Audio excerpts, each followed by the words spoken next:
Hey! Oh, welcome back to Charisma Plus. Yes. We have this is an early episode.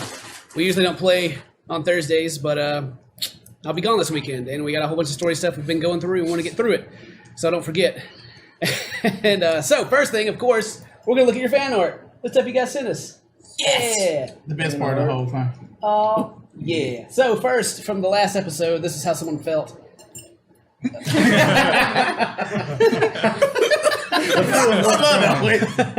The feels were strong.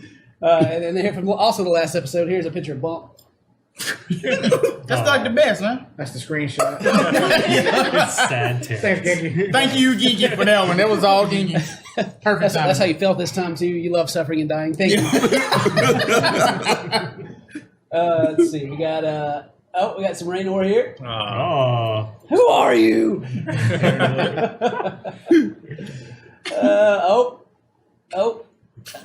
Got him. Forgive me, grandfather. Oh. Asmodeus gets the pike in the back. Absolutely tragic. Sad day. Who's watching behind here? Who's this? I don't know. He's gonna have to die. They said they drew It's it how- how it's the sequencing of a action. certain game they've been playing or Yeah. an anime they've been watching, so that's why it's that sequencing. Oh, okay. That's just how fast AOE is. Yeah, Yeah, leave you're the sitting ghost there. image. Yeah. Oh, that's small. Real small. Bring That's it in. Genki. Geeky drawing some bump there, you know. Get your helmet. It's not angular. Look at that little heart. Wait, yeah. Little bump heart. Love, yeah. Plump ain't got no heart. What's that? I know. Oh, this is someone their reaction. Yeah. Oh, yeah. Yeah, that's us too. Yeah. And then, Yeah, that's also us. Ayo and Raynor laughing at the dwarves. I don't know what you're talking about. What is this of? I think Dude, yeah, it's okay. Like it The took, wave, yeah. like it took me a minute. I was like, "Who is that dude right there?" And I'm like, "Is that supposed to be Nathan?" And come to find out when I got to look at him, like, man, this dude all stabbed and messed up. Man, this dude got the finest of silk.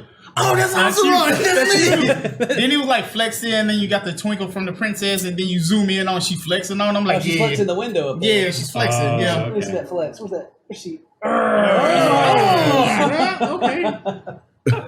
I was completely lost. Oh, okay. Well, This there's is when I got Oh, beat. that's 11 and 12. Yeah. That's 11 and 12 right there. Yeah.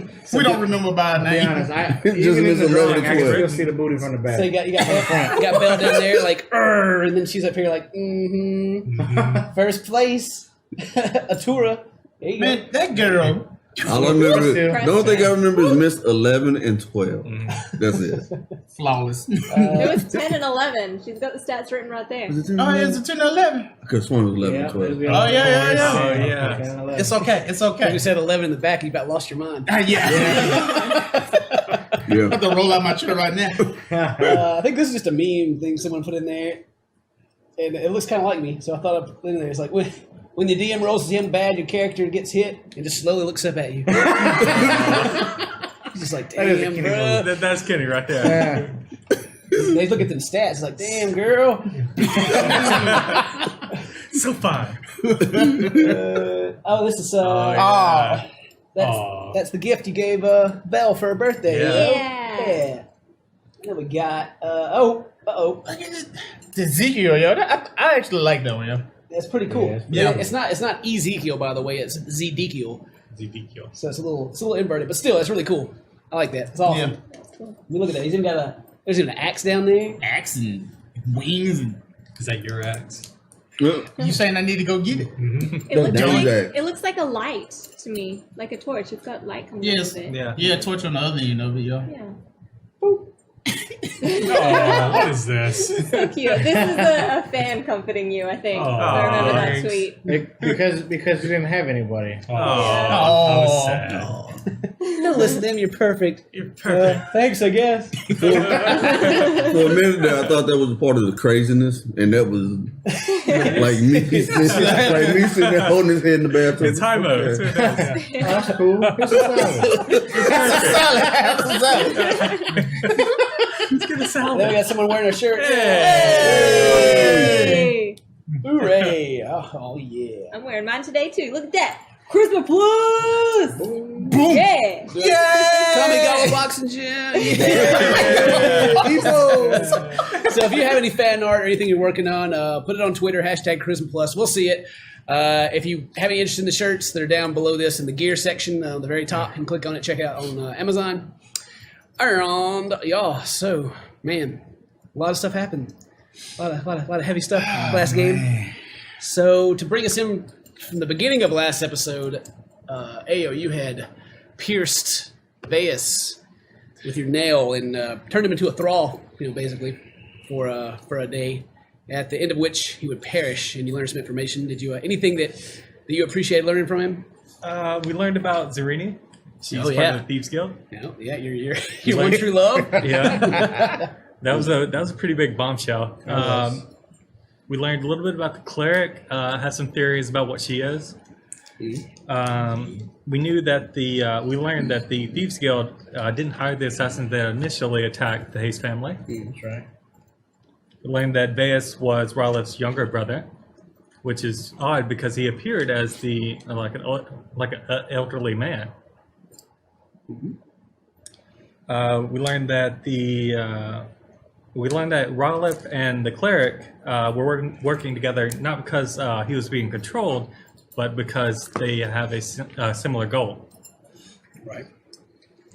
Yeah, and of course after day, then Veus is going to pass away, and then just to maybe to help him, you don't know how he was going to die, so Yeah. you got some poison that he had available in his house because he's part of the Thieves Guild, Kind of So he had eased him some. into it. and he drank it, and of course willingly because he was under your control, Yeah. and then he passed away. Mary got a little teary-eyed, So sad. It was sad. It was really sad. and then during that time, a battle was happening. A battling for the bedroom of Oseron Kegfinger on the front lawn of the Hayes Manor. Right there in the front yard. 2 Boxing. rounds. Just So Owen, just being recently kicked out of where he was staying and fired from his job, Yep. he came to stay at Uncle Nathan's house. Where Oseron met him in the yard and told him, "You can't come in here." And he challenged you to a duel for your room, and you Yo. accepted. 1v1, nobody jumps in. Let's go. Let's start slap boxing right there. Which I thought, didn't go as bad as I thought. I mean, no, I really did. I thought, since, he's got like a flaming claymore, bastard sword, I was going to get one shot, so I just accepted it. But, he hit me, and I took, a very hard hit, and then I returned fire back on him, really well, so Yeah. makes me I mean, think, it's hard to miss him when you didn't have any armor on. that's true, too. A little bit of an advantage there. Yeah, slight advantage, but still to no avail. But you did some damage to him, and eventually you fell. Yeah, fell, and I had to I had to leave the house, and so he started to he went to the Paladin Barracks and just stayed. That's where he stays right now. Yeah, you're in there lifting weights the next day. Yeah, lifting weights. Yeah, Scrun had to come spot you. he got up to 600, man. He was Got my workout in. You curling the weights off of him. Did anything else happen before you guys headed out, or was that the majority of it? I don't seem to remember anything else. It was about Yeah. the A Bell's Guild. Oh yeah. You've Yeah. been holding on to an emerald necklace for the past 8 sessions or so. You finally got to present Belle for her birthday, Yeah. and you tried to give it to her the night before, but she was out. She wasn't there. In the garden. I was sleeping in the garden. Yeah, Ayo didn't know where she was. Yeah, you were out in the garden with all your Like, summoned animals you have. that was actually funny. I knew. 'Cause Raynor sent a phantom steed to Bill's room, and all throughout the house, she yelled and screamed. Oh man, that was pretty. And Funny. then went Pulled outside spellfire. to comb hair. Yeah. Yeah, They're all Comb sitting in the a hair. circle combing each other's hair. Yeah. the giant warthog and the old Matt sent you a celestial steed or some sort of something. Yep. Yeah, you got a necklace and a horse he sent to you all in one night. I know. Well, You're welcome. no, one night and then the next night you got your anyway. So then you guys gathered up, heading to the vineyard for Belle's birthday party, which it's maybe not the way you wanted to spend your birthday, but you were invited back to your childhood home by something that the party has a great interest in. So you didn't decline the invitation. You loaded up in some chariots, some chariots, but whatever they're called. I can't even think of the correct word. Carriages. Carriages, Yeah. yeah, thank you. Carriages headed out. And as you guys got closer, the world just kind of seemed to get weirder and darker. It seemed kind of just like a cloud in the direction of the vineyard. No Hell. no life or anything Yeah, out you there. guys, No there's sound. no birds, not even bugs. You saw a lake as you passed by, not even the fish broke the water. No ripples, just like a sheet of glass. Even the sign on the way to the Hayes Vineyard that points and says Hayes Vineyard had charms and red paintings saying "Turn back." It was a whole It had different. a symbol of So- Merkule on it as The well. new symbol. It was yeah. the new one, yeah. Yeah. Yeah, some Totally Mercule was different. hanging from it. Some cult activity seemed to be happening just around the sign. And you guys go forward. You got closer to the tree line that came in. Two gargoyles stood there and seemed to watch you as you passed, and blink lights blinking in the shadows of the trees. And then as soon as you cross the threshold between the tree line, it was just like a beautiful sunny day. Birds chirping in the air. The vineyard was lush and green. Well, A perfect day. Alceron almost overloaded his divine sense. Before you by the guys went through, gargoyles, too. Alceron did open up his divine sense and nearly went blind. Yeah, from the right before we got to the Gargoyle. the vineyard, yeah, the gargoyles outside like had the worst aura Osron has ever felt. As soon as he turned it on, he had to like pop it right back off because it was beyond evil. And you went inside. You saw the vineyard. People stood up from the vineyard and waved as you passed by. You saw the place had been prepared for a birthday. There were streamers up. There was a banner above the door. Happy birthday. You guys arrived. Were shown to your rooms. You all had individual rooms that were interesting. Mary, your room was the same way you'd left it. Same bed, same everything. Like it hadn't been touched, just dusted simply.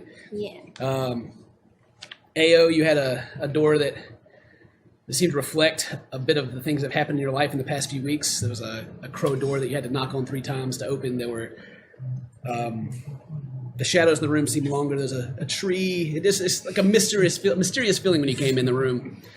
Then your toy box. There Yeah. were some files that had Some information about the rest of the party. There were several paintings in the room of friends and stuff that had happened to AO. There's a painting of Belle on the nightstand. yeah.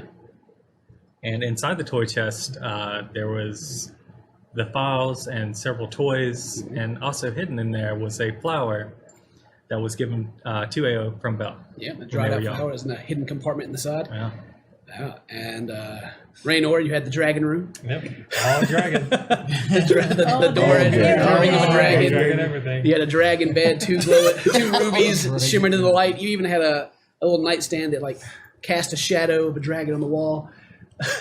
It's very cool, very cool. Had this little, dragon figurines hanging from the ceiling, and in the toy box, there's more dragons, and the humans set up, and there's like a little play set of like scared, terrified humans and the dragon. Yeah, yeah. Like foreshadowing something. Take that microphone and point it between you two a little more. Just point at Terrence. We don't need a microphone pointing straight at Terrence. So We don't need Terrence, Bum, do you want to tell everybody about your room? oh man. Yeah. Start with the door. Start with the door. On the outside of the door was a voluptuous, full-figured woman with all the stats in all the right places. Open up the room and What was your doorknob? what was the doorknob? The golden breast. There was a doorknob? gold branch, yeah. It was a gold branch, yeah. So that was already interesting. Then you walk in, I think the room, basically the color was like red and black. The bed was one of those circular beds. And had the black, I won't say like veil Yeah, curtain veil. things. It was all black, and it was silk on the bed, red, and let's see what else was going on. You had like a lush shag red carpet leading Yeah, to the bed. I'm talking about it was something like, I don't know, what's the Dwarf Austin Powers? Powers. It'd be like Austin Powers' room, but It's filled with candles, wines, cheeses, fruits. yeah. Also on top of that, there was a fountain, I guess you can say, or a statue of Miss Eve pouring water on herself when she was all naked. Stats. That was just stats all over this I room. couldn't say your first stat true love. Yeah, first one, first day. Blessed. And then the toy box was full of like what tissues, lube, and some. I think it was. Well, there like weren't tissues, but there were rags, rags. Yeah. books on women and such. That's why stats all dating over this room tips. don't sound Dating good. tips, everything like a lonely bachelor, kind of like Quagmire's house. I imagine. Ooh. Yeah, it's just like that. Then we'll save Hamo for last, and then we go to Dane's room, and your room was like the heavy oaken door that the servant couldn't open himself. Yeah. You had to do it for him. Yeah, I tried to get him to do it. You know, I was like, try again. You know, and He just yeah, couldn't he handle couldn't ever get it. So I pushed the door open. It was pretty cool inside. It was seemed pretty old fashioned. A lot of things that depict some old epic warriors and such. A lot of cool shields and stuff hanging on the walls, and It's almost like your room was just like a mead hall or a celebratory room with a bed in it. yeah, and it did have Daddy Kegfinger hooked me up with some of the strong brew Yeah. of the Crimson Ale. Yeah, I get hooked up. Picked up on that. Purple Purple Haze. Purple haze, baby. Purple haze. Purple haze. Crimson Haze. And you also had a toy box in your room, but it was just mainly filled with stories of legendary battles and wooden sword, shield, a helmet that fits if you want to put it on. And then that brings us to Hamo's room. They open the door, and instead of seeing a room, you could just see the carriages that you guys rode in on still there. The steps down to the front porch and the fountain in the middle as you seem to be looking out the front door. Yeah, I had to look at my servant like, because I opened the door myself. And I looked at him like, bruh. And he was like, oh, I'm sorry. So he closed it and opened it back up. He was like, you want to go in? I was like, nope. It opened it back up to let's look at a normal room, not a whole lot special, but you could see around the room there were some paintings that depicted acts of faith, Mercule. Yeah. And you can see the toy box in the corner of the room, and you open that up after you finally went in, and you found a book. It said the life. It said The Life of Haimo on top, and there's a leather band with a keyhole in the front. Is it sealed? You haven't opened that yet. Nope. And then you guys went to the library. God, it's such a long recap. So much happened. Yeah. You guys went to the library to meet with Belle's dad, Samuel Hayes, and Ruby Hayes, your twin sister. Dun dun dun, twin sisters. There's a lot of twins in this game. You guys are twins as well. But Ruby is completely different, not what you guys expected. She, which there was some fan art. I guess I failed to link it in there. But I guess just for your mind's eye, you can imagine Nightmare from Soul Calibur, just the large claw arm on a Sailor Scout's body. I was thinking about what she looked like. I was like, this is a freaking Sailor Scout.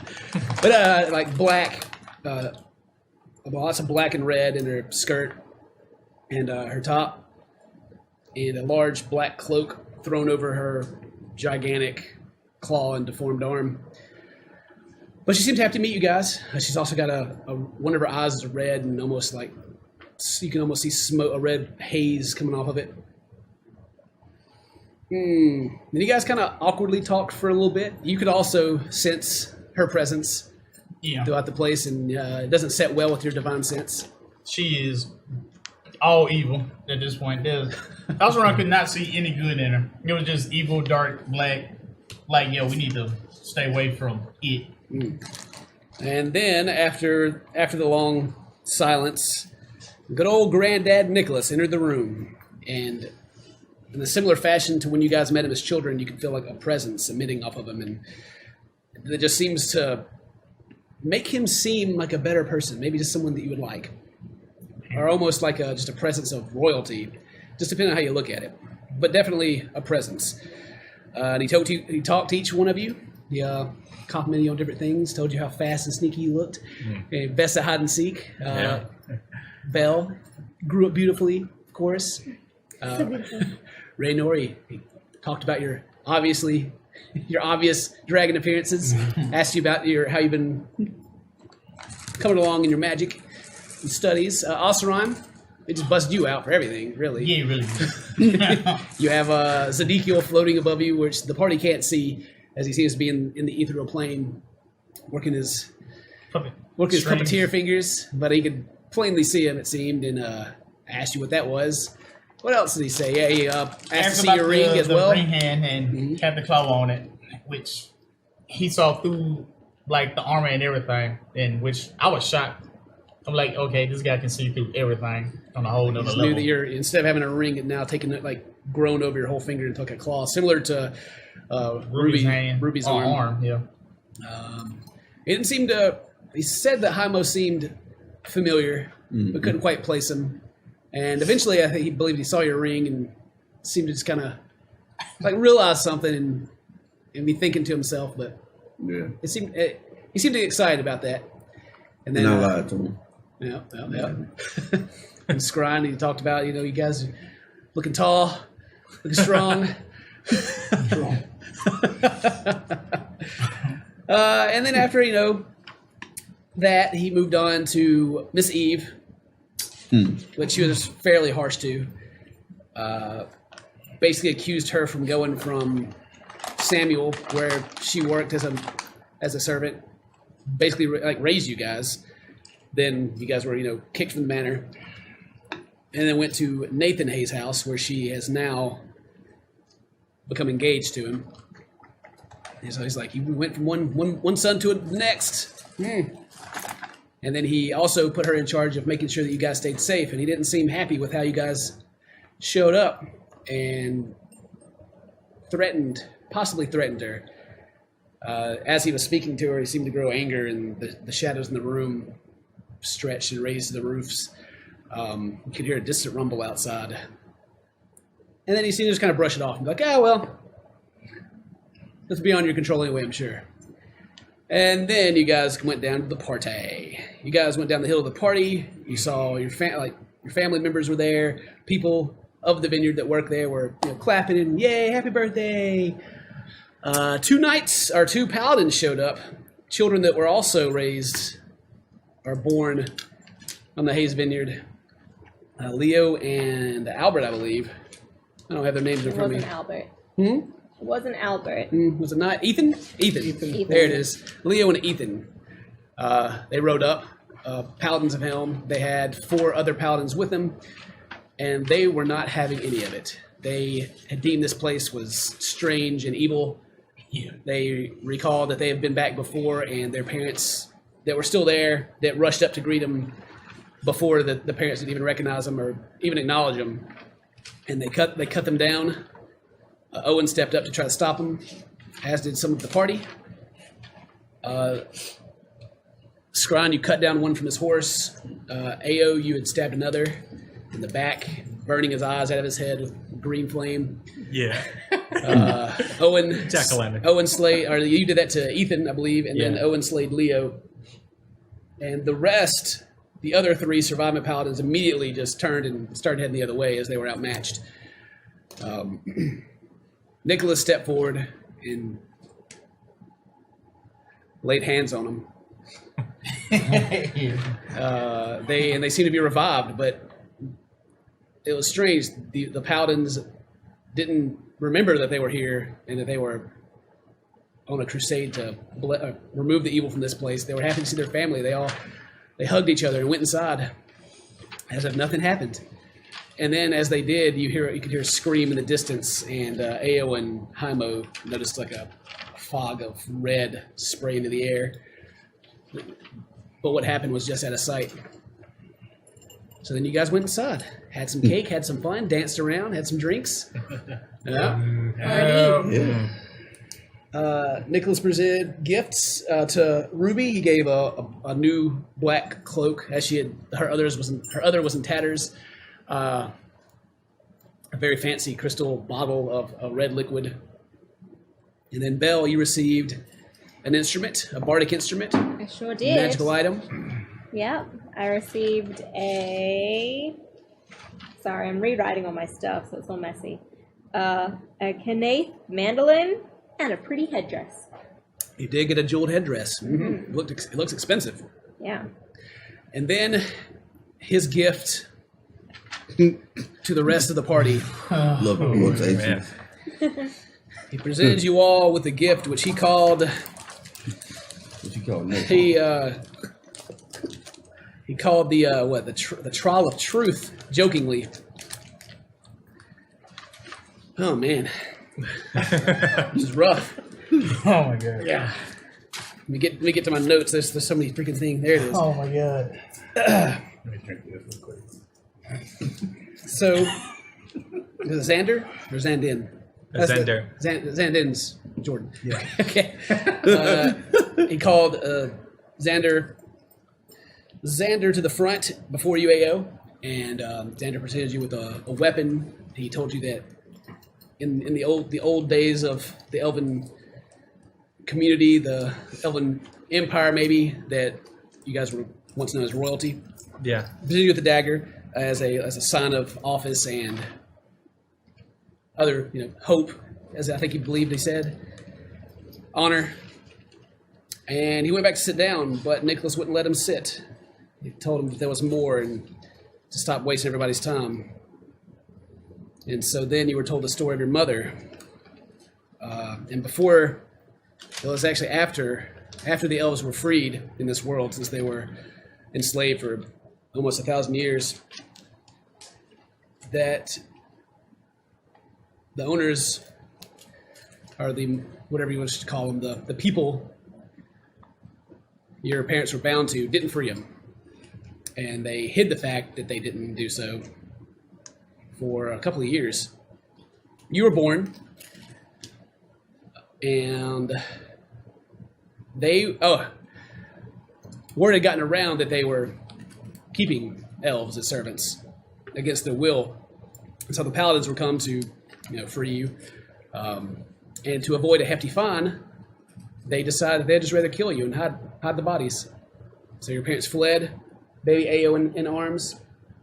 Your father had stolen a coin patch before they left, alerting the people that you guys had escaped sooner than they should have known, because they were looking for it.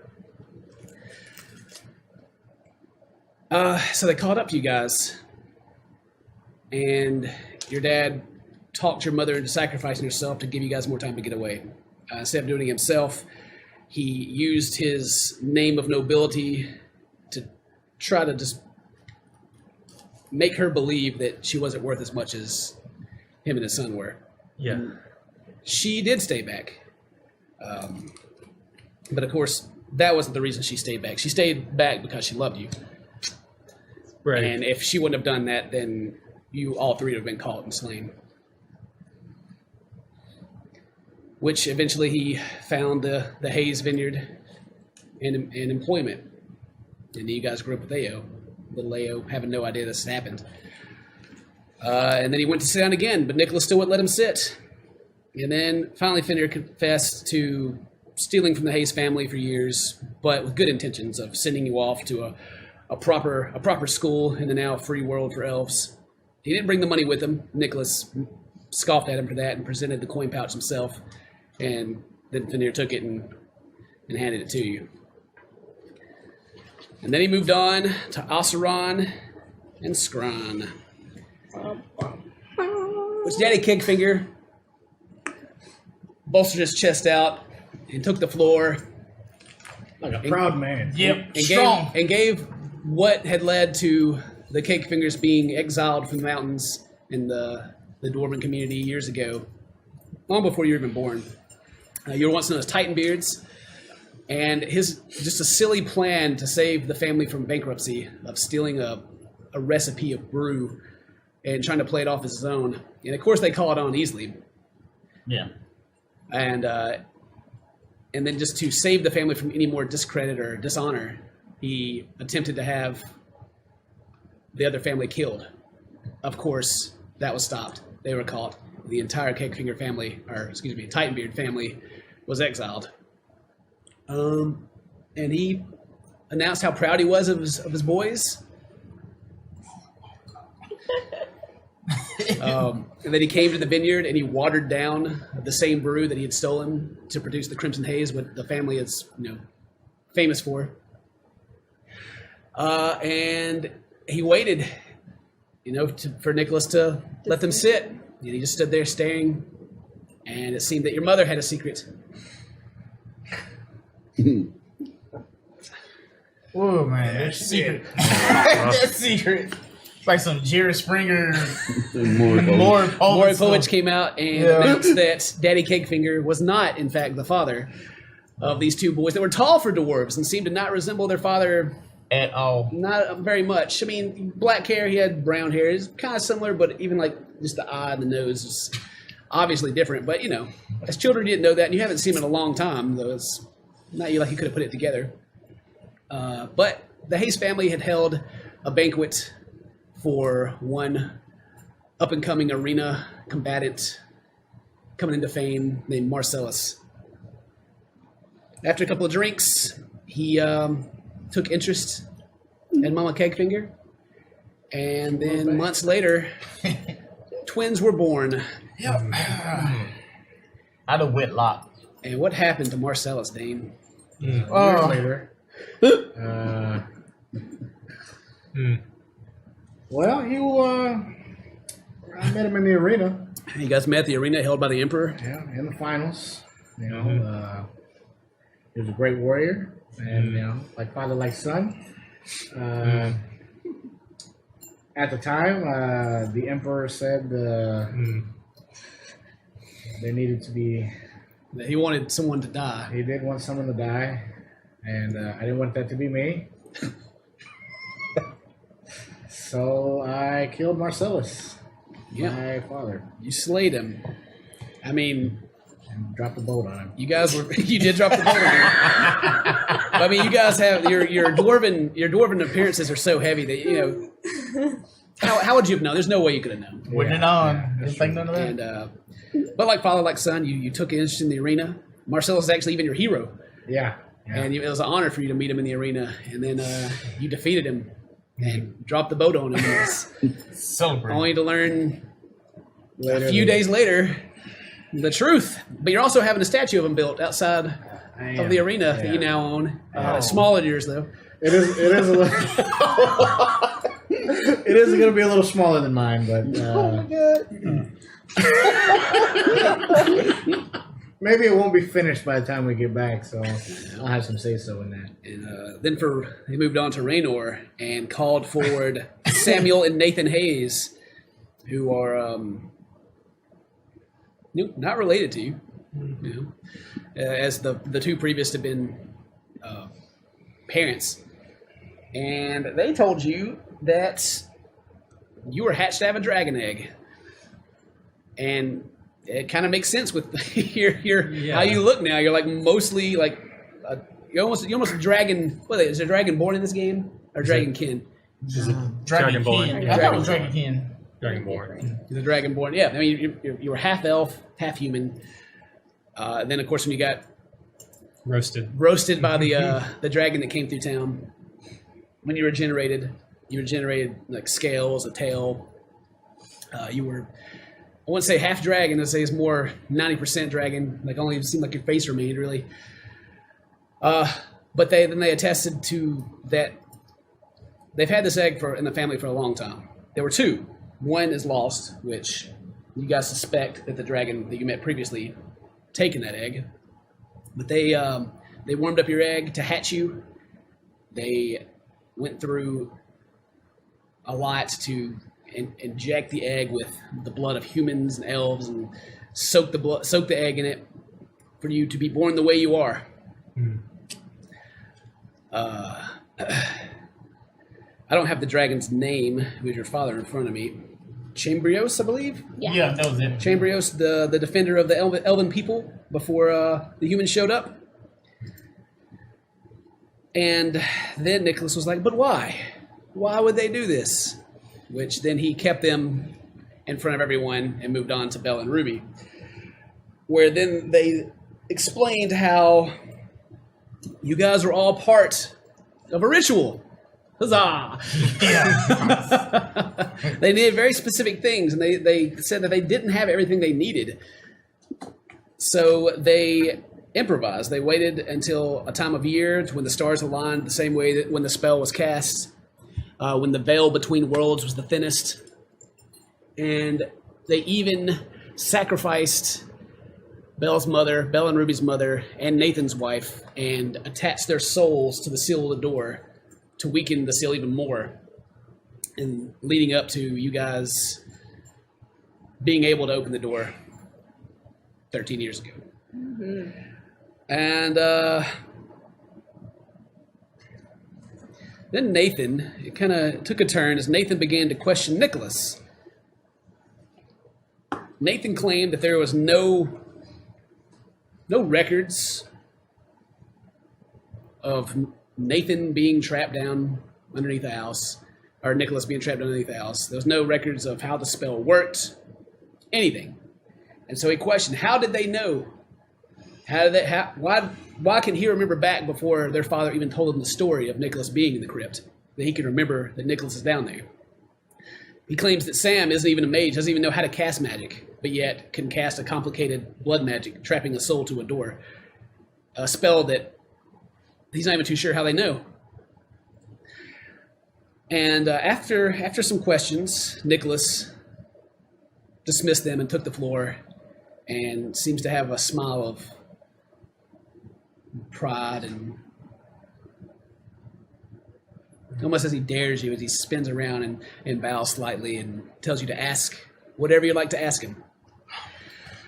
And that is the recap of last episode. So,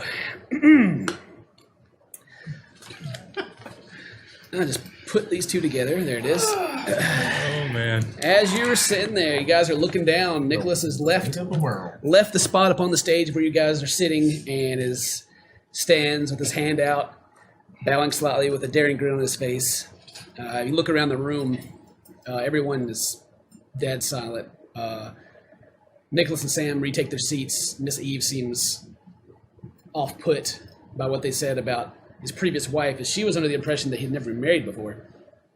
You can see Owen sitting a little further away.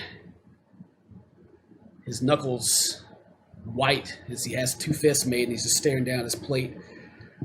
It doesn't seem his normal anger, like where he turns beet red. It's more of a ashen white as he's hearing this news.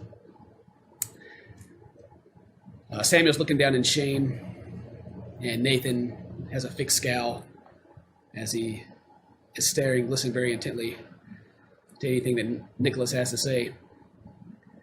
And the floor is yours. What would you like to ask Nicholas?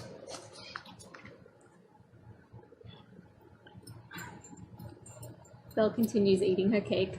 Can you eat your cake? Nicholas just still kind of stands there. His smile kind of starts to drain from his face, and his eyebrows raise.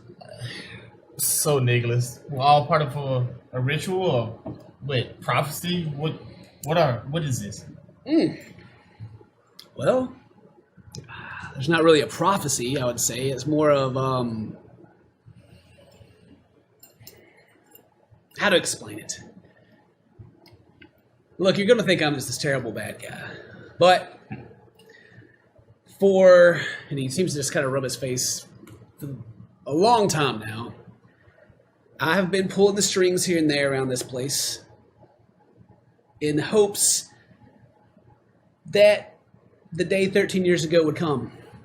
There's no prophecy. There's only my knowledge and my ability and just dumb luck.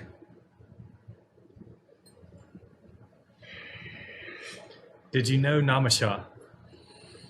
Briefly. You knew that he would write a book, that our names would be on it. I met him as a child. It was an odd meeting. I bet it was. And I gave him a letter. What do you remember of that day? He kind of strokes his cheek a little bit, and his glance just kind of slides over to Hamo a little bit. I remember there was a lot of death, A lot of screams, a lot of pain. There was a child that seemed to have unusual friends. And he kind of like perks up a little bit and smiles.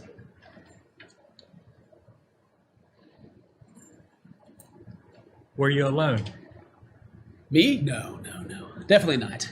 I had my friends there with me. My old warring party, I guess you could call them. But speaking about that day, I've actually written about it. You guys should find that book. And he kind of winks towards Asheron. Yeah, with the book. Yeah, something like that. And he we kind of found leans it. in and is like, I think it'll be a very interesting experience. And smiles and sits back. It's just like clenched fist, just like she's ready to get him. So you were locked away in the cellar. So him, Miracle, Moorball. Tell me something. Why did you feel the same as the Avatar Helm when I was dead? What did the Avatar helm feel like when you were dead? I don't know. Like something wasn't right, but at the same time it was. It wasn't like a righteous, upholding the light, heroic feeling. No. The this is Avatar different. helm doesn't seem so, I don't know, holy at portrayed. Something about that whole Avatar wasn't right, but I went along with this quest anyway. Well, to answer your question to why maybe I feel the same way as a creature, That's pretty Almost close to godlike. God. Yeah. well, I mean, just to be frank with you, within this place we are now, you could say that I am a god. Just turns his head. You're no God. What does a mortal man know of godliness? I The don't constant know. effort to reach out and just get a glimpse of what's beyond this life. Whatever it is. If you were a god, why were you sealed? Well, I wasn't then. I mean, this is not like old God Nicholas. Ha ha ha. I'm Nicholas Hayes, the first Archmage of the Crimson Empire, savior of many, destroyer of many, and the betrayed. So it probably, I don't know, how long has it been? 1,020 some, I don't know. So a long time. I've been kind of like, it's trying to find a way to explain it. What do you know about magic? I don't know much. I don't know anything really. Okay, well, to explain it, magic is it's all around us. It's creation itself. Everywhere. The air you breathe. Like the skin on your fingers. There's magic in everything. I've had a very long time to attune myself and manipulate my surroundings to where it's almost my own private plane. It still exists in the material world, but I have a lot of influence, you could say, as like he kind of moves his finger in your drink, refills itself. Cool, huh?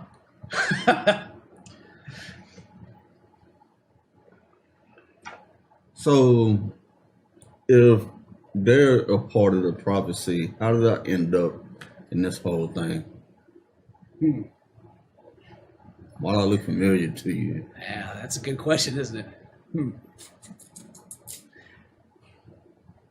You said Namashah had strange friends there. Did you see who they were? Couldn't tell who they were. But they, he kind of laughs. They felt real familiar. Not at the time, of course. But, and then he kind of like leans forward again. But don't forget, I got this book. You guys should definitely read it. And he just like, it's almost like comical how he like grins at you after he says it. Like he really wants you to read this book. Whenever you bring up that incident. All seeing, all knowing, all whatever. I don't know everything. I do see everything here, at least. Yeah, so through my armor, you can see Zedekiel here and my finger here. Why is it the same like Ruby? And what's up with Zedekiel? So which one do you want me to answer first? Sure, why not? Take your pick. Now you tell me. You're the one asking. I could be here all day. Yeah, I know. What about this guy? That guy, as he looks and kind of like, he scratches his nose, much like I am right now. That guy looks to me like a demon. A demon hiding in the ethereal plane, tied to a mortal body, because if he didn't have that, he would cease to exist. And as he says that, you can feel Zedekiel just cringing and like, as he's speaking to him, just wishing that he could be anywhere else, but it almost wants to pull you away, but can't. Where'd you get it at? I don't know. It's that whole Avatar Helm thing told me to fight it in a whole nother ethereal plane, defeat it, which I did. I had help from a divine being, and I defeated him. But right before he, I guess, latched on to me, then I came back to life. Who was he latched on before you? I don't know, but it was I don't know. I walked into an arena much like the one that's at home, and he was attached to somebody, but I don't know. He just kind of sits there and looks, and he's like, well, that seems like a fun mystery between you and Zedekiel. And he kind of smiles, and as he does, you can feel the shudder of fear within him. But as far as anything else goes, I don't know. But having a name can create very powerful spells, binding spells. So if you ever need it, you know. Okay, then. If that is his real name, he kind of like raises an eyebrow and looks. Since all secrets are out, I feel bad for not telling my family. You What about my should. finger? Secrets are bad. Secrets are very bad. Crap knows. So what about my finger? It looks like Ruby's arm. Am I going to end up like that? What about that? Well, hopefully not. Kind of a unexpected thing. Yeah, I know. So the rings. I'm sure you all want to know about the rings that are attached to your fingers that you can't remove without lopping your finger off. Why were we chosen to have these rings? Well, he kind of just like smiles and puts it at the side. Would you believe me if I just said I wanted to thank you? No. No. No. All right. Well, I was grateful that you guys let me out. The rings serve several purposes. Just to give you a history of the rings, I call them the Elder Rings. They are made from the remnants of what is called the Elder Brain. Now, you guys may not be familiar with that, but in other worlds, creatures worship these things as gods. And they have strong abilities, like telepathic abilities, which, you know, explains your telepathic link, right? When you put the rings on, you probably felt this pain shooting up your arm and back your neck. That would be a nerve from the ring that is physically in your arm and up your spine into the bottom of your brain, which it can be severed, but it repairs itself shortly. Aside from enhancing your abilities and keeping you guys together like a family should be, I mean, it gives you the edge, right? I mean, how many times has that ring been invaluable to your success? I hope a ton. As he seems to be patting himself on the back of doing such a great job. So is this the end result?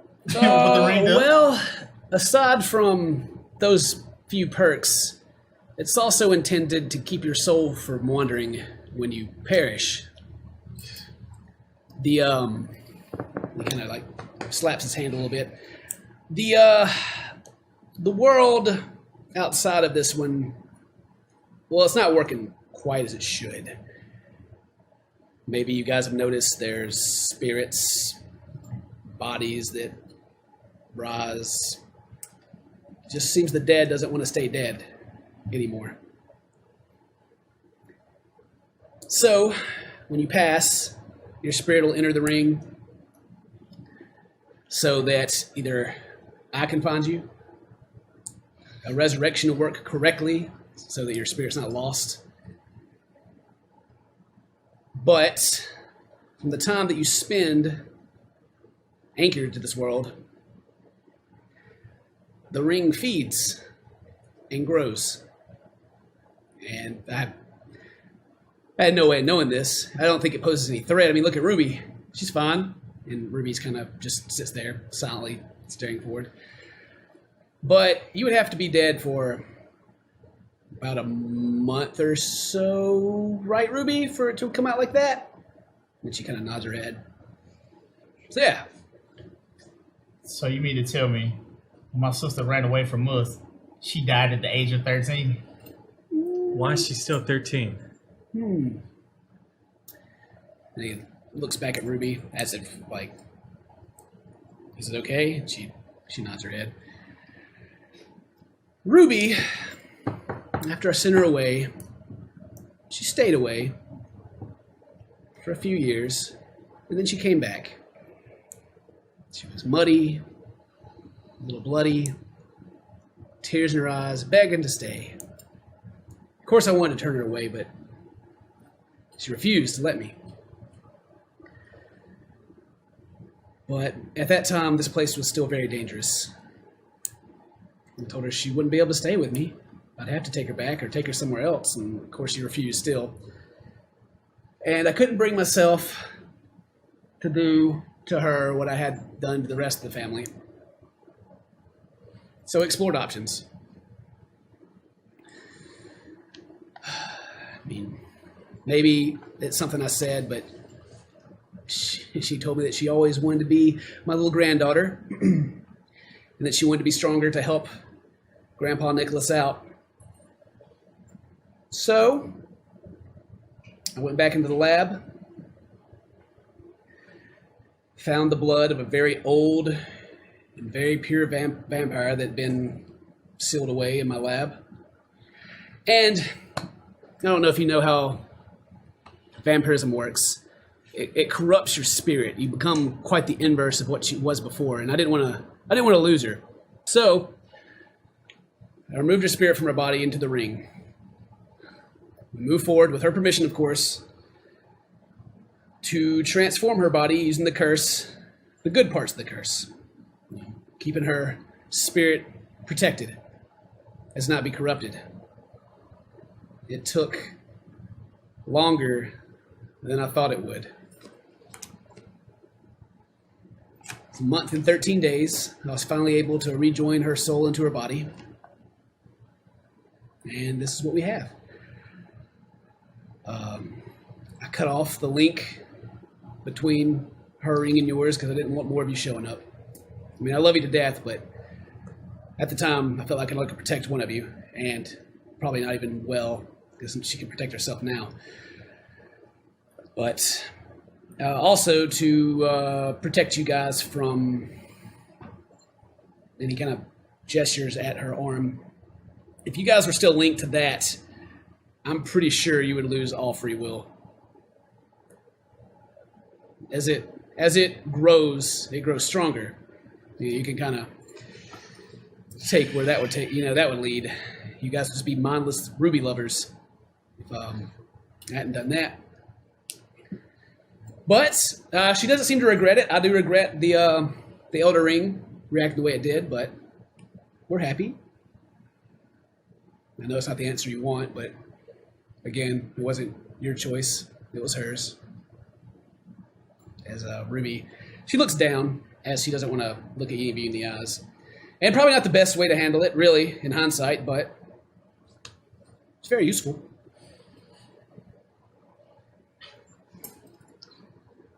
Slump back in my chair. And so that's my end result.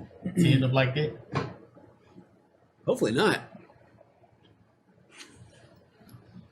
I'm still exploring the possibilities of getting her arm back.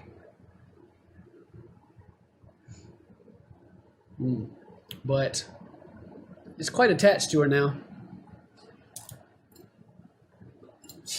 Seems it's very unsafe to remove the rings at this point. I didn't intend to use you as guinea pigs, but with great power comes consequences sometimes.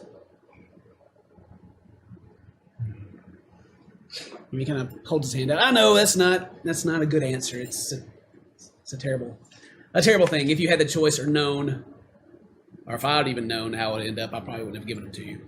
But We were children. I thought that giving them to you at a young age, you would grow and adapt, and maybe it wouldn't. And he just kind of shrugged. I don't know. I guess I didn't think that through very well. Why did you give us the extra one?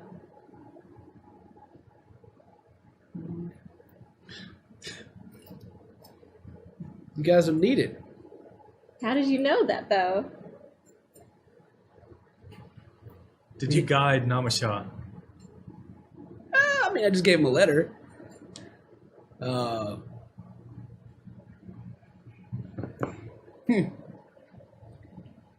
just don't want to give you all these spoilers for this book. You mentioned this book several times. Yeah. Where is it? Yeah. It's in the house. It's in and he kind of thinks for a second. I think it's actually in my study. I think. And he seems to like be searching for it in his mind. Yeah. Bottom drawer in my study.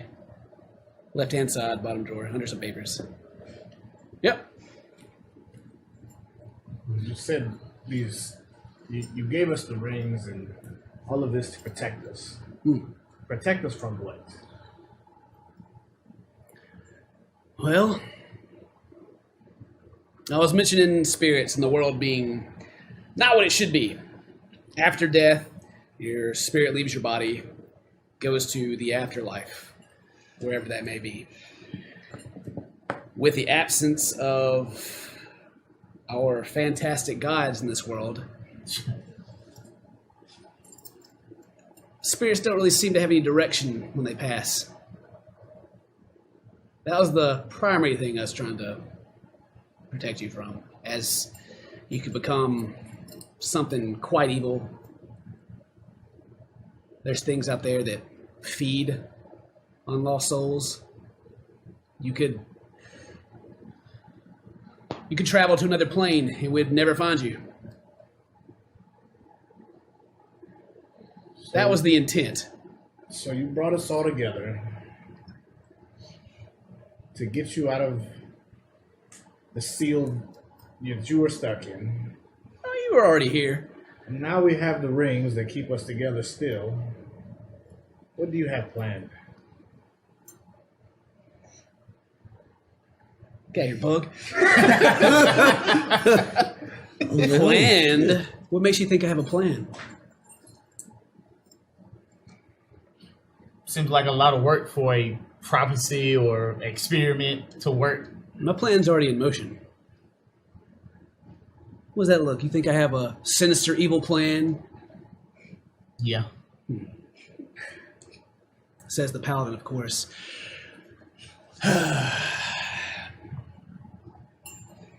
He just kind of keeps smiling to himself like he's just proud.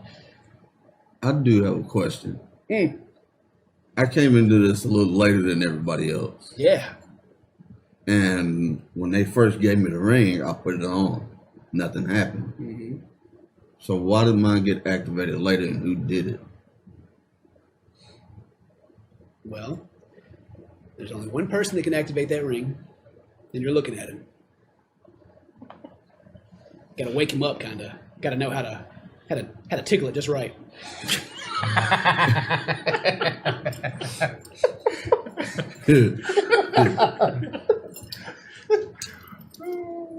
That smile looks a little familiar. What did I look like to you?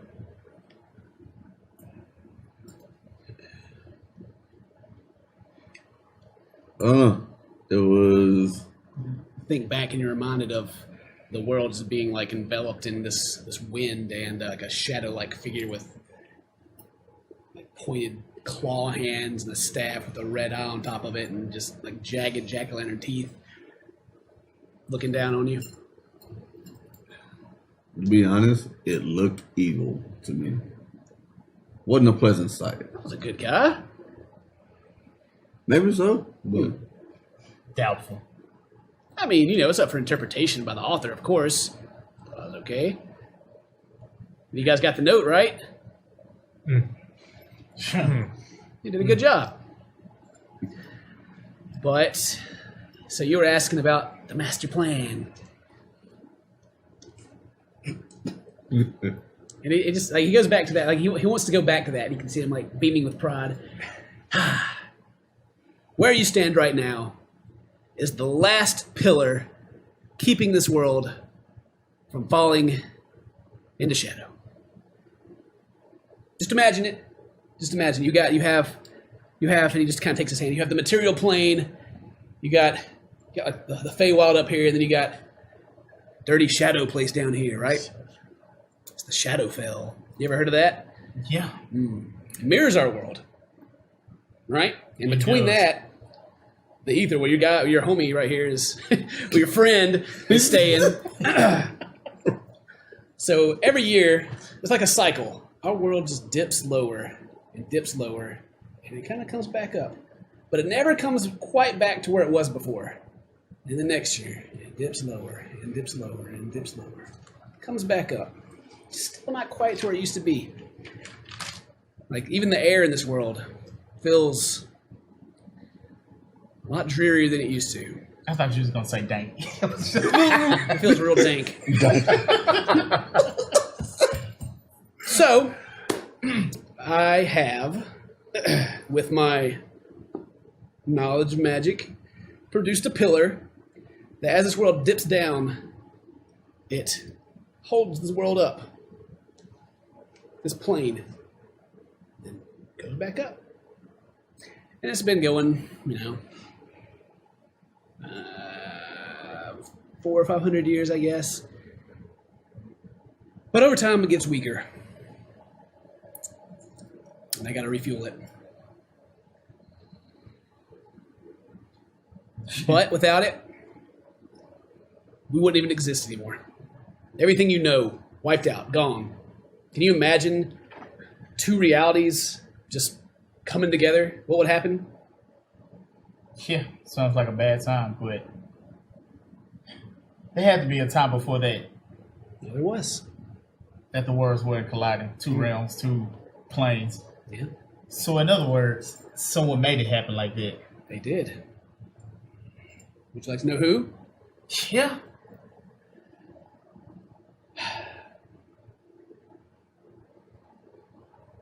Before humanity arrived on this continent, elves. This was their land. And we come to take it from them when they got desperate. And they dabbled in some magic beyond them and just beyond what anyone should ever mess with. That tear and those colliding powers pushed the material plane closer. Of course, it tried to recover, but without the presence of the gods to keep things in balance, it's just freely moving. So, who caused this were the elves. Not on purpose. I'm sure they didn't mean it. But this is what we're left with. This is the aftermath.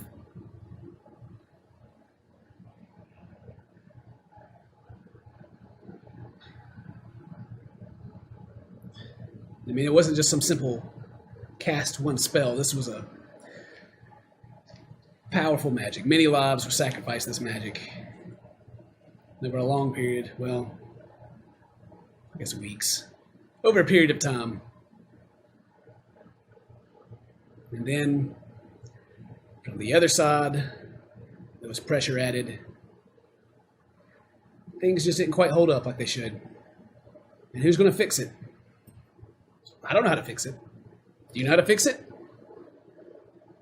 You said it happened because there was no presence of the gods, right? It didn't happen because, but it hasn't been fixed. So we find the gods and restore order. Yeah, we should go outside and, hey, come fix our world. It's been jacked up for a long time. Where you at? Why hast thou forsaken me? And tear our shirts in the rain. So poetic. I mean, you've talked to an avatar. Did they mention any of this? Any intent to put things back the way they should be? No, but I do believe they're there, wherever they're at. They're there somewhere. And Just wherever not they're here. at, I intend to find them, regardless.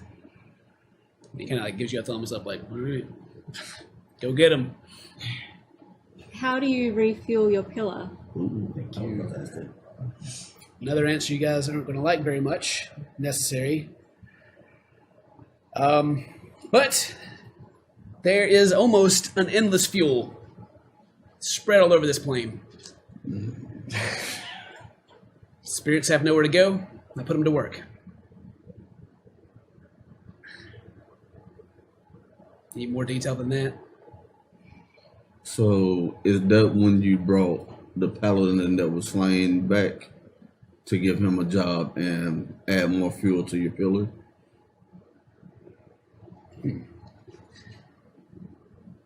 He seems like just kind of be rummaged through his head of that he. I think maybe I need to explain a little more how it works. So, I've done a lot of research. A lot of research over what makes us tick. Your mind, your body, and of course your spirit.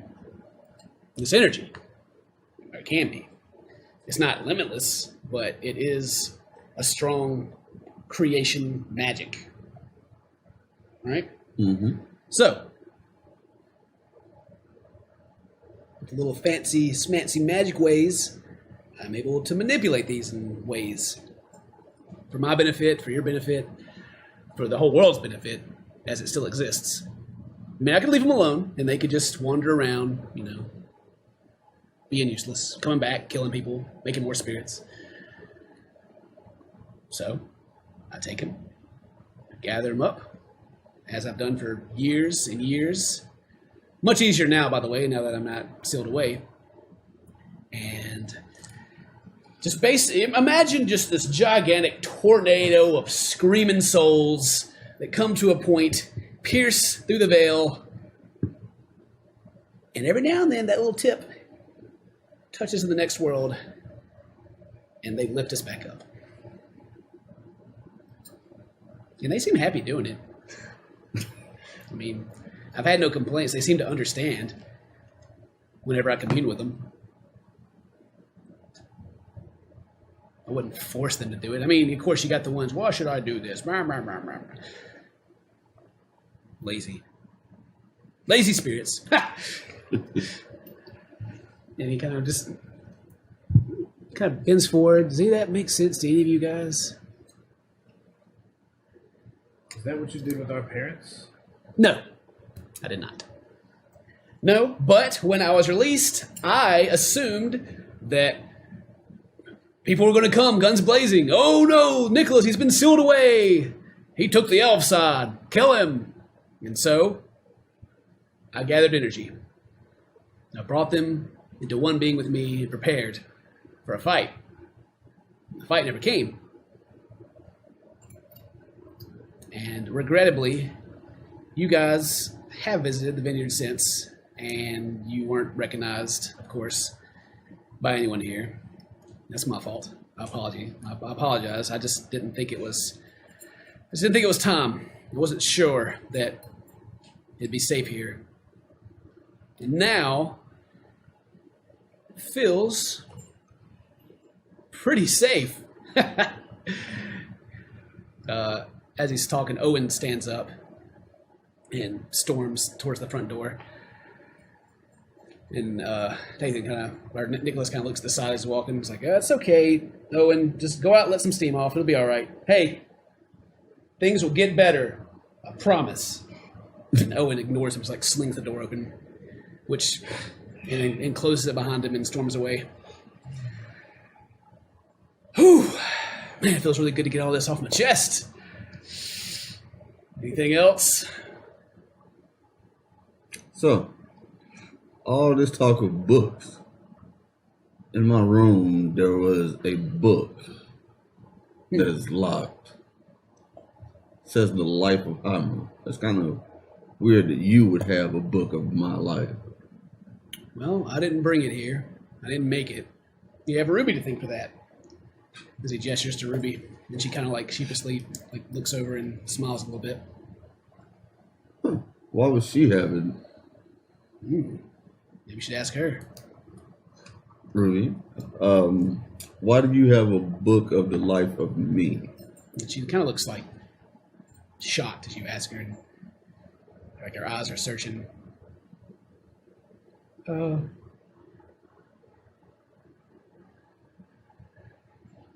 You gave it to me. Did I happen to give you a key to unlock it as well? And she kind of like gasps, but it's like, "Oh!" And she's like, you see her like searching through her, like she has no pockets, but she's searching. She's like, Check the boob and purse. she looks in there. She's like, I didn't. And she's kind of stuttering, has her hand out, and the key kind of appears in her hand as Nicholas kind of makes a motion towards her. She's like, "Oh, thank you," and she hands it to you. Thank you. This is just a little awkward. She kind of So you've actually seen me before.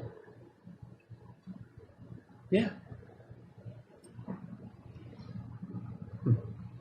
I helped you. How long ago was this? And as you ask her, Nicholas butts back in. I'm here. This is the trial of truth for Nicholas. Ruby can take the stage later. Okay. Yeah, I kind of looks at everybody. All right. So, any more questions for me? He looks like he's almost like a child pouting for attention. Actually, yes. I stand up. Where are their shadows?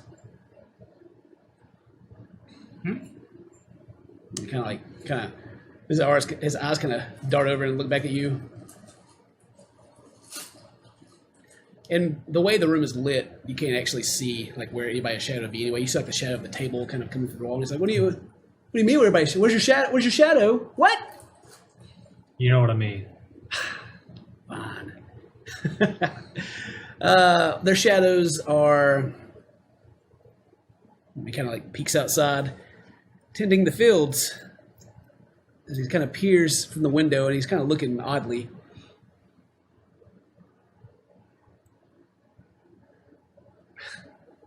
Anyway, So he continues to stare out. They're always working. Yeah, they're a lot harder workers than the human body. But yeah, excuse me, sorry. He kind of like squints his eyes and looks outside again. I removed their shadows from them, and doubled up my numbers. Harmless, of course. What gives you the right? Well, they let me. I asked them. And he like points over to one. Hey, did you mind if I took your shadow? And they shake their head no. What gives you the right to use the souls? Well, I guess I gave myself the right. Does that sound like a good person to you? Well, I mean, I could just let everybody die, I guess. Would that be better? That's not your call.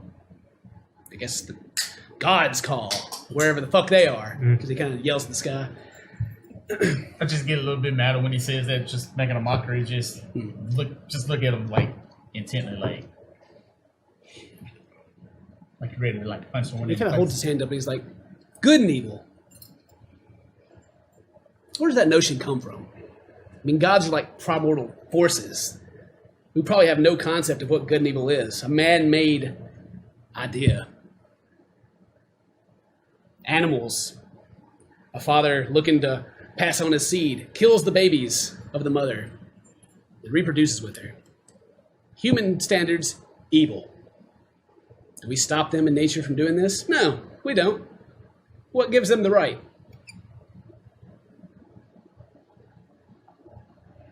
Sure, what I've done measured on good and evil. In some, I'm the most evil son of a bitch that's ever existed. To others, savior, if they can comprehend.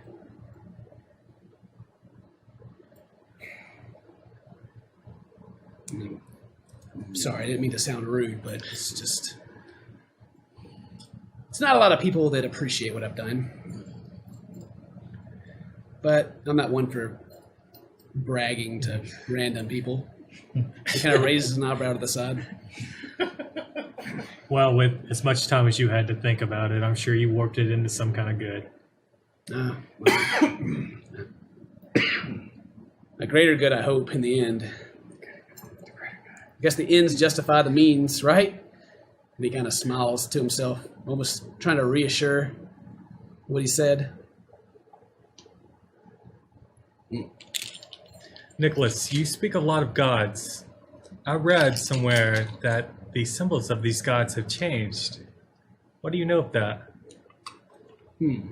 Well, I'm not 100% why they changed, but I do remember there were some changes right after the war. Probably about the time that things started to collapse, which, by my guess, is about the same time that they left. If they ever really did, but they're definitely not making their presence known. But unfortunately, I really don't have an answer.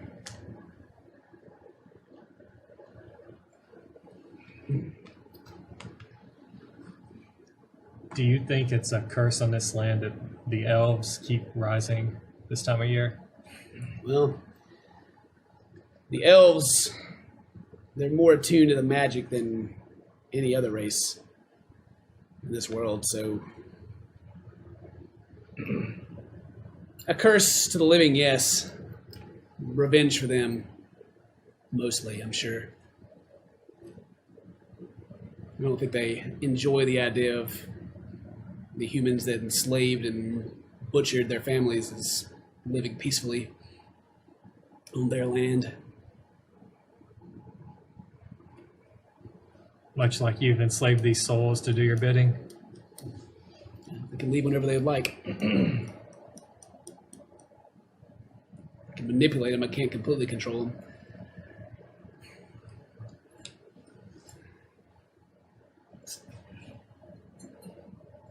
How's Nathan and Samuel reacting to any of this information? Nathan is like still just like staring, like a piercing gaze, and just intently listening to everything that's been said. Sam is still like looking down and kind of shaking his head, and doesn't look like he wants to be there.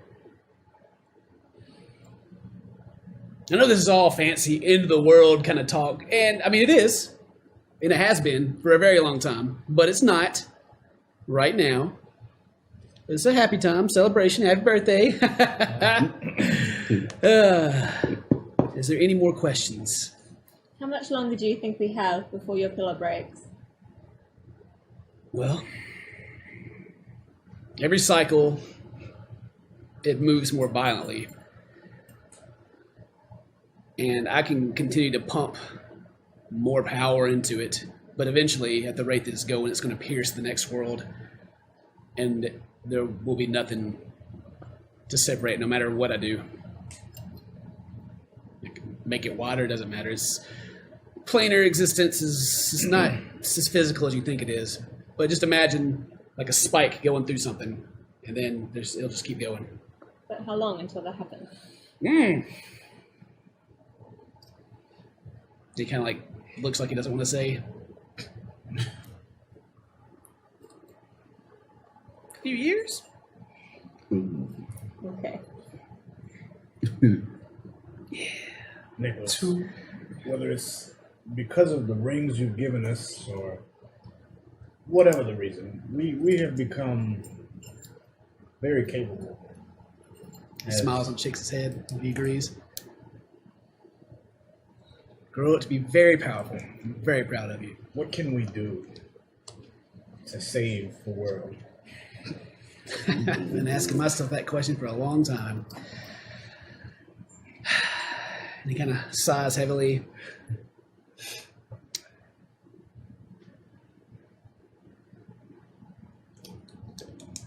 Well, we may be in luck. And he kind of stiffens up for a second and like looks out the window again.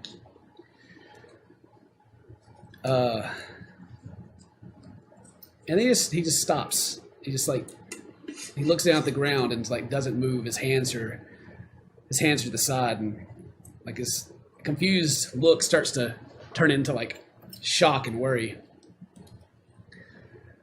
And the sunlight coming in through the window begins to dim.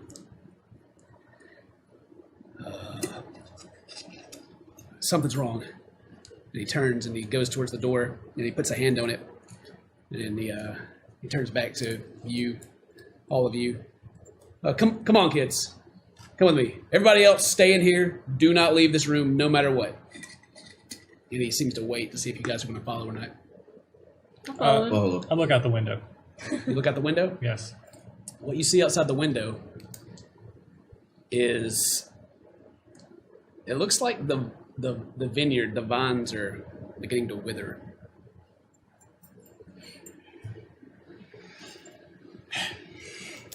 Well, You said it was starting to dim, the light. It's like a shadow is.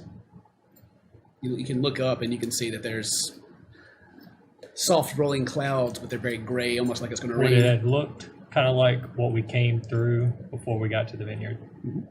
Okay. I get up, start walking. Yeah. Anybody staying behind or anybody going? Mhm. Going. All I right. get up, but real slowly, but I'm coming like whatever. Yeah, you can see like a sense of like urgency in his eyes. We'll take a break. And we'll come back. All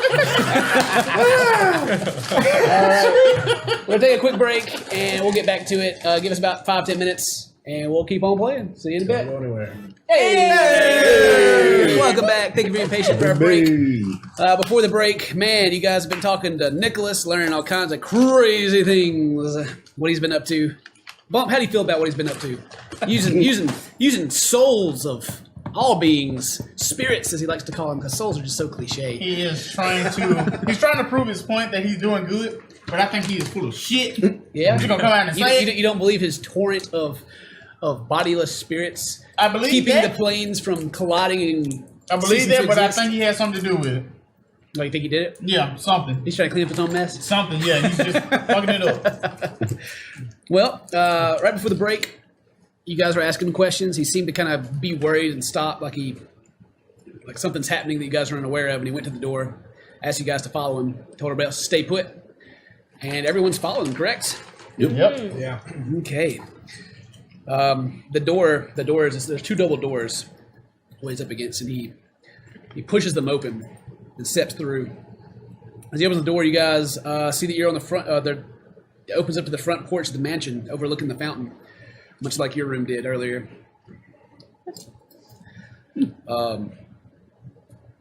Yeah, the sky is filled with gray clouds. The air's dead still. Do you guys follow him out, or do you stay in the door? Going out. Yeah, I'll going follow. out. Yeah, step out. Okay. Everybody going? You step out the door. It closes behind you as you can look in and still see the party. People just with worried looks looking as the door closes. When you step out the door, you notice the vast fields, once filled with healthy grapevines, are now rolling hills of black and shriveled plants withered to the ground. There's many shadow-like creatures standing in the fields. They all have humanoid shapes, and they're standing silent and unmoving. They seem to be looking towards the right, where you guys are standing. And look out that way. Off to the right, with a fountain, close to the path that goes down the hill to where the celebration area was, you can see Owen. He's down on his hands and knees, and he's bowing before a woman in a white silken dress.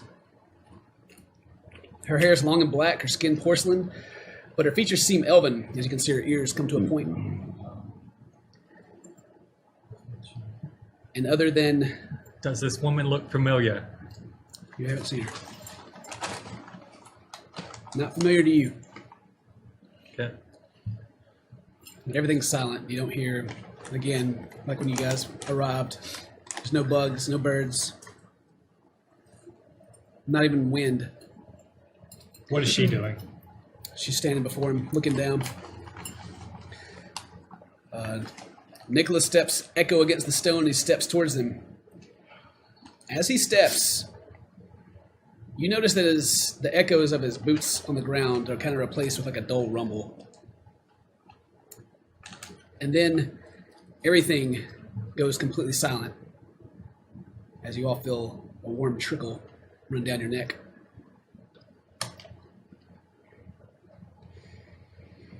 Let's see what it is. Can we? Is it There's blood? blood on your fingers. Your vision begins to blur, and you feel something going down your cheeks. You get blood on your hands. Everybody make a Constitution save. Oh God, what's that?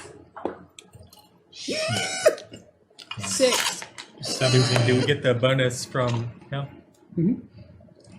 You get your bonus. What's the bonus of 1? The No, goal is 4. The goal is 15. If you got, Which, The bonus it was a and- Constitution save? yeah. No. Five. I got a What's your plus? 4. I got Did 11. anybody else beat 15 other than Scrime? 18. 24. Okay. All right. Those of you failed. You feel your body and your throat begin to get dry, and your tongue's heavy, and your arms fall to your sides, and you're unable to stand as you lurch over and fall to your knees. Your skin begins to turn gray and crack and blow in the wind. Ruby runs past you, and she grabs Nicholas by the shoulder, and she turns and points at you guys, and he turns around and reaches into his robe and produces a crystal and throws it to the ground, and it shatters. And in front of you, like a small fissure, a crack in the ground, opens up, and blue light blows into your faces. Those of you passed, you're still able to stand, but it doesn't feel good. Your body still feels heavy. Your vision begins to clear, but you still can't hear anything. And it's like a cool, refreshing sensation. He places his hand on Ruby, and you can also see like a blue glow. The air that's blowing has like a blue hue to it. You can see little like wisp lights that are flying through it. Nicholas turns back towards the woman and Owen, and he just kind of crosses his arm and starts stroking his beard as he watches them both. The woman stands looking down at Owen. She has no emotion on her face, just complete lack of emotion. She extends a hand down to him, like if beckoning him to rise up. As she does this, you can see Nicholas visibly, he shakes his head and seems to say something, but you can't understand what he says. And he continues to look on. Just a moment passes by, but it seems like an eternity as you guys are just... Can I touch the blue force field thing in front Yeah, of you me? can reach out and touch it. And it's Can I just, pass through it? yeah, you can pass through. It's almost like wind kind of just flows to your fingers, and you can see it, and it feels good. Okay. Your cracked skin begins to close, and a little bit of the color begins to return to it. Step through. You begin to step, but you don't. You move forward, but it's like, even with the Constitution save, you can just feel your body heavy. And you can You can get a step. And as you do, Nicholas turns back and just kind of puts a hand up, as if he wants to keep you behind this wind, this wall of wind. As you guys look on, Owen's still staring down at the ground, and he kind of sits back on his heels and looks up. And you can see like there's tears streaming down his face. He looks up at the woman, and his mouth, he says something to her, but you're looking from the side, so you can't really read what his lips are saying. And after he says that, he kind of turns his head to the side and he looks at all of you. He looks at you, Belle, and he seems to glance over at Ruby, and he smiles a little bit, almost like he's happy to see you again. You can't hear him again, but you can see him plainly mouth the words, "Happy birthday." Rising from the ground around him, a black swirl begins to circle around Owen. As this black ring begins to rise, you can see him close his eyes, and you can hear him say in your head, Belle, "I love you." As he says that, the black void shoots, piercing into the sky. Strong winds soon follow after, and it make it almost hard to breathe. You can stand fine, but it's almost hard to catch a breath. And as this pillar of just pure black reaches the clouds seem to kind of they seem to swirl back down to the ground. The shadows in the fields, they disappear, they vanish. And you can see black fragments begin to fill the air as the dead vines in the fields start blowing apart and rising to the sky due to the wind. Nicholas turns, and he yells something at Ruby, and he points his finger at the ground as if telling her to stay. And then he kind of glances at all of you, runs his eyes over you, and turns and marches directly towards the woman still standing where Owen was kneeling. Her hair and dress are unmoved by the wind. Like the wind that's blowing from this area doesn't even move her dress. As she turns to Nicholas and watches his approach, his robes are whipping in the wind violently. And she does the same as she did with Owen. She extends her hand in a gesture. As Nicholas moves forward to meet her, he lifts his right hand out towards her, pushing against the wind. As his hand passes over hers, she reaches up to clasp his hand, but then his hand continues forward and grips her by the throat.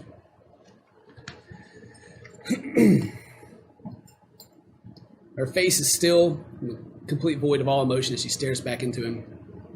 They have unblinking eyes. He seems to be saying something to her, but still, just everything is completely silent. After he says that, she places her hand that was extended on his arm, and you can see black veins running back up Nicholas's arm, and he kind of flinches in pain a little bit. You can see blood starts to drip from his arm onto the ground. And his fingers begin to turn black, and he tries to pull away, but can't. On his face, you can see he's surprised, and he's worried. Ruby, she stands. She's still watching. She's not moving. You can see the veins start to run up his neck from under his robes, and he's fighting it, but then he kind of holds his head back and relaxes, and you can see him take a breath. And when he does that, all the wind stops blowing. And the air is dead.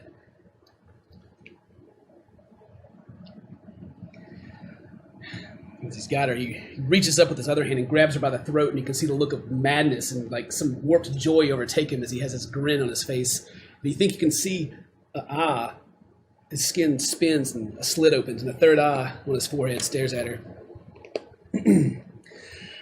The woman's eyes widen at this point. It may be confusion, maybe sudden fear, not sure. Her head leans back and her mouth opens, and a black ray, similar to like a ray of light shot out, but it's completely black, into the clouds, and where it enters the clouds, just a circle appears. And in the sky, you can see stars. It looks like it's night outside. but the clouds still look like there's sun behind it around that. The pillar that's engulfing Owen still blows to the side, but seems to kind of wane a little bit as this happens with the woman.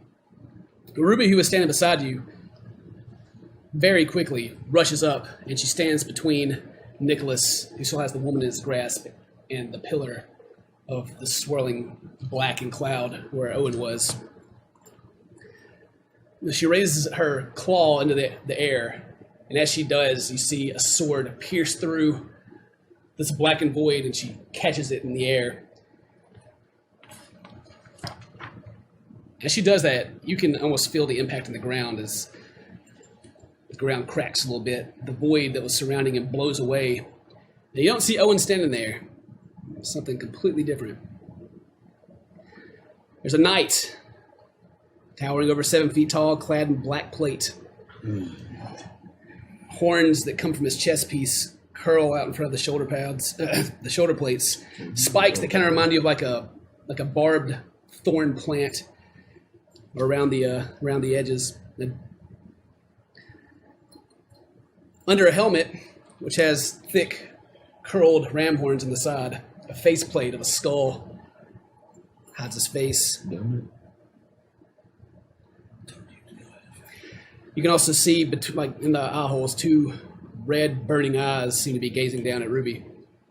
Flame shoots up the greatsword as it ignites, and Ruby holds onto the sword. The knight he tries to pull the sword away and lifting Ruby off the ground, but she holds on. Seeing her not let go, he holds her and kind of turns, grabbing the other side, and swings hard as almost to fling her off into the distance. But Ruby, still a sword in hand, gently lands on the ground on the other side of the swing. Ruby still got the sword in her hand, and as she lands, you can see her like staring up at him, and her red eyes almost like a bonfire of flame. Nicholas still has a woman in his grasp, but you can see as he's holding her, the black veins that run up his arm. His skin seems to kind of twist, and almost in like a paper fashion, skin and flesh burst, leaving nothing but bone and just a little bit of connected tissue. He and both the lady fall back. Ruby releases the sword and rushes to grab Nicholas before he hits the ground, and the knight does the same for the lady and catches her. And Ruby slowly puts Nicholas down on the ground and stands back up to face the knight, who still has the woman in his arm. To the side of him, kind of a pool of shadow begins to bubble, and a horse head begins to rise up, and black with red eyes and like black water-like liquid falling from it. It begins to raise up, and as it raises up, he puts a foot over it, and then it continues to rise up out of the ground, lifting him up. It's a huge war horse, clad in armor very similar to his. The knight seems to look down at Nicholas and Ruby, then he looks over to you. And it starts to snow, but it's black. It's like the crops that were all blown into the air are now coming back down and landing in the fields. And he turns the horse and begins to ride off, and you think you can see a familiar necklace swing. He takes the woman and rides away. You can see black hoof prints left in the dirt as he rides off.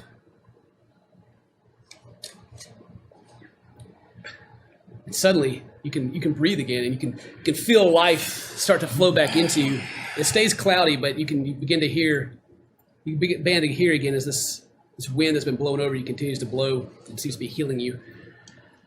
And you were left. Ruby kneels down over Nicholas and seems to be checking him to make sure she's okay. I run up. Yeah, run over there too. Yeah, you run over, and Nicholas he seems to be unconscious. Just like his arms, just mere skeletons laying to his sides. And like black, like ash lands on the ground around him. attempt to heal him, I guess. Yeah, I'm gonna try to heal him. You gonna try to heal him? Yeah, cure wounds. All right. As you're looking over him, he still seems to be breathing, but he is unconscious. Yeah, cure wounds level 3. Okay. What am I rolling? The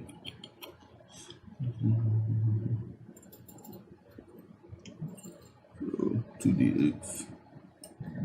You can roll up how much you're doing, but like as you heal him, his eyes slowly open, and you can see like his eyes are bloodshot, and there's blood on the inside of his eyelids, and he seems to be having a hard time seeing.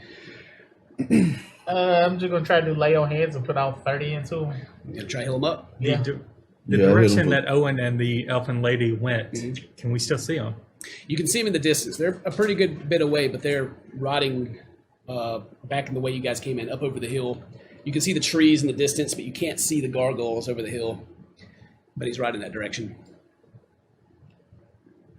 With Lady in tow. Start running. You going after him? Yeah. Okay. You can run. You're not going to keep up with him, but you can chase him as long as you'd like they're to. pretty fast. Yeah, he's booking it. He's Yeah. getting out of there.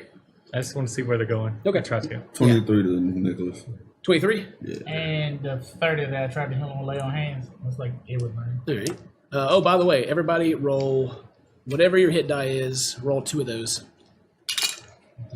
Okay. That's going to be how much HP you have remaining. Oh, I would have been a mad healing word before this.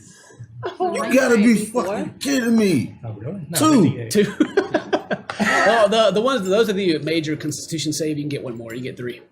Oh, okay. So those. If you got 2, right? That's how much you got left. You got 2. I know I should have told you that before you started healing. All right. I got 15 to work with. No, 4. I have 12. And 13. Yeah, how you doing? 14. 14. You got 2. Well, like I said, you're Can I, left. can I use this as an 11? Nope. It's 2 ones, right? So, Only if you count the 2 zeros as zeros. But yeah, this is what you're left with. I mean, Ruby she's silent. She's like sitting over Nicholas as you guys you're healing him, and you can see that it's kind of similar to with Raynor whenever you were burned.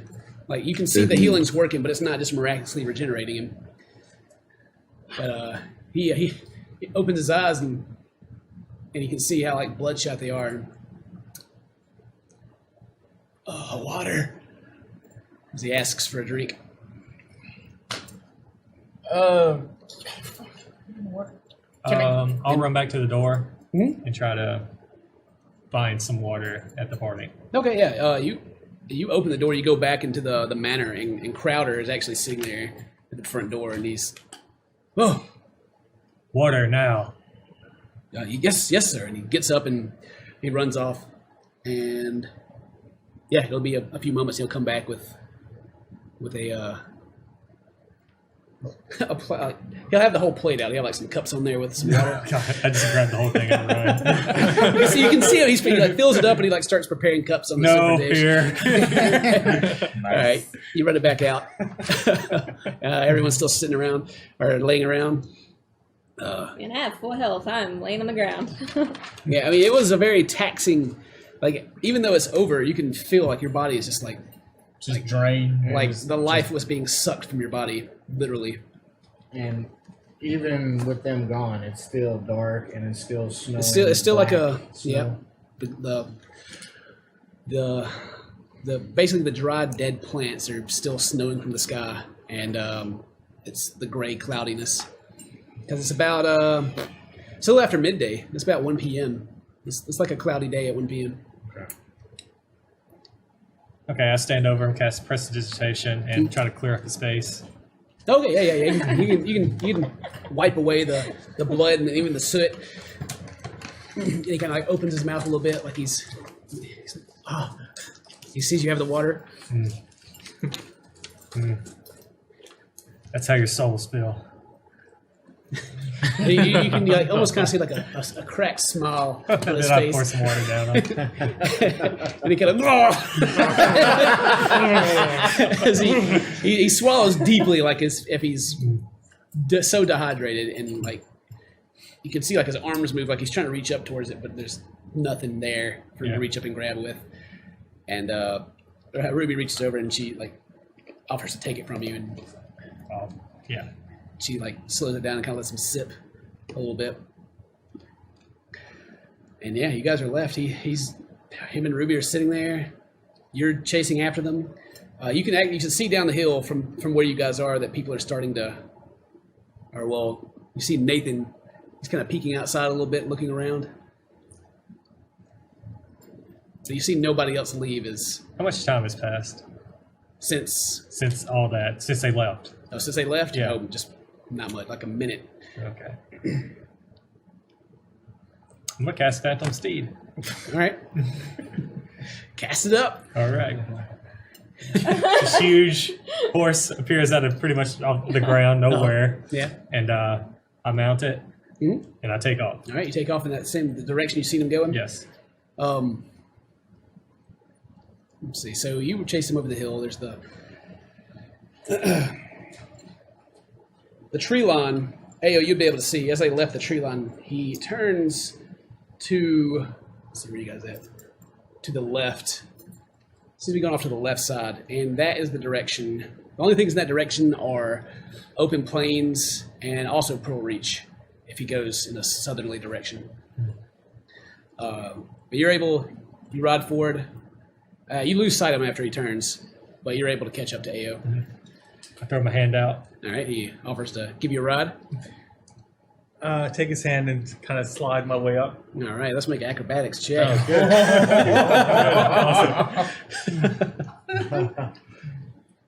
Probably really good. 29. Oh yeah, you're able to hop on there and land behind him easily, and you guys go forward. And as you get to the edge, get to the tree line between the gargoyles and pass through, the world it gets a little darker still on the outside. As soon as you pass over the threshold and you look, make a perception check. Both? Yeah, go. Both of you do it. You're both looking. 11. 17. 17. You look in the direction that he went. You still can't see him. It seems you lost the trail. The plot trails. Plot trail. I look at It's close though. that bell, and then the ruby. Ruby, is this the Shadowfell? Is this what Nicholas was talking about? Are you asking Ruby that? If this is the Shadowfell? And she kind of like looks. I don't know. I don't think so. I hope not. But she seems to not know. During this time, I am going to cast Beacon of Hope and Masculine Word. What are you trying to do? Nice. Heal everybody. You trying to heal everybody? Yeah. No, yeah, go for it. Roll it up. With Beacon of Hope, I get the max. Max. Oh, you do? You just give everybody the So, max? Yeah. What's the range? 30 feet. 30 feet. Okay, yeah, everyone around, other than you guys that rode off, you get whatever your maximum healing is. Woo! Ready to go back to 40? No. It's whatever. He's got to tell you how much you get healed Yeah. for. Just figured it up. You just get 17. 17, Okay. 17 HP returns to you. Thank you. Still pretty good. As different from the refreshing Different wind too. you felt earlier, but it's like actually, how is the healing of Mercule? We've talked about it before, but what does it feel like? You know, like what was happening to you guys earlier as you were getting healed? You felt like a cool, refreshing wind, Like minty. and I feel like it's like winter fresh. Pretty fresh. Yeah. Yeah. We know what went for. And I'm sure Helm is like a bright, inspiring light. What would Mercule's be like? You think? Shit. Shit. No. Don't look It's gotta that. be like Spicy. yeah, Spicy the, heel. the cinnamon, Cinnamon? big red. Yeah. Like, We're going big A little red. spicy, you know, it kind of burns a little bit. Like, But this spicy than a mom. It's kind of hot, but as the wind blows over you, it feels cool. Spicy hot. All right, Falcor, let's go back. Ruby has, mainly with her large arm, her claw arm, is scooping Nicholas up and is lifting him up and is carrying him back into the mansion. How's he looking? He looks not great. Like his skin, the black veins you can see are almost still kind of there. It's faded, and he's breathing but labored. I just want to ask him. I guess like in a pen, Nicholas, who was that? What was that? Who was that? And you can hear him whisper as you listen. Mercule.